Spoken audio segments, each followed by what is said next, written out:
Hello everyone and welcome to another video of Android Wizardry. In our previous videos of this series, we have seen how to implement a RecyclerView and room database.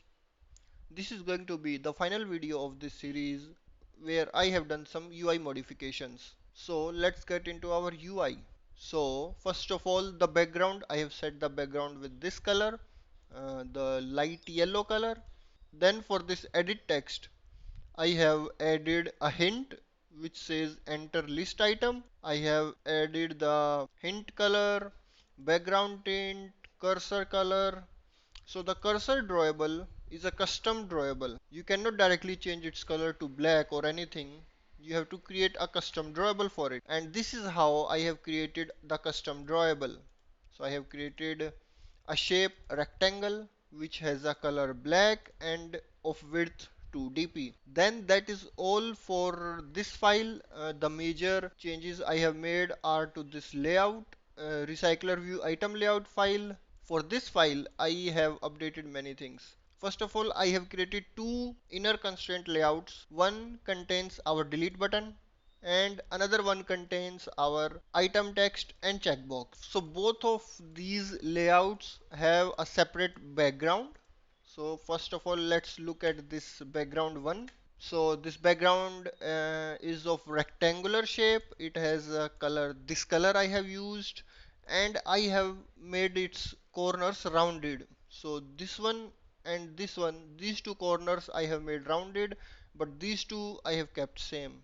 And for this second background, I have done the similar thing, given a color, but instead of these two corners, I have made the other two rounded, so that when we join them, it looks like they are forming a rectangle with curved borders.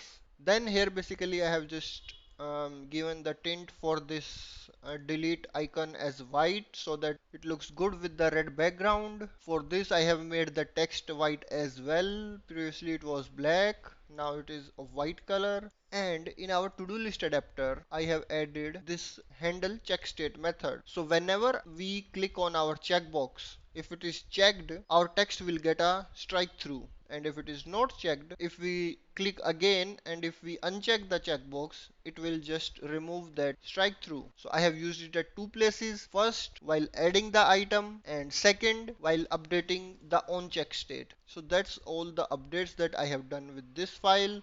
Now let's run the app and see how it looks. Okay, and before that what I have also done is in our themes I have added primary color as the same yellow color that is the background of our activity. So now let's look at our app. Okay, it looks like this now, and let's add an item, Android Wizardry. So now you see each item is looks like a kind of a rounded edges rectangle, and if you click on any of the item it just gives a strike through. Then that's all for this video guys. I hope you have liked the video. You can change the UI however you want. You can change the colors or icons however you seems like they are looking good to you. So you do not have to strictly go with these colors. And this ends the to-do list series. With our next video we are going to start some new topic. So make sure to hit the like and subscribe button, and see you all in the next video.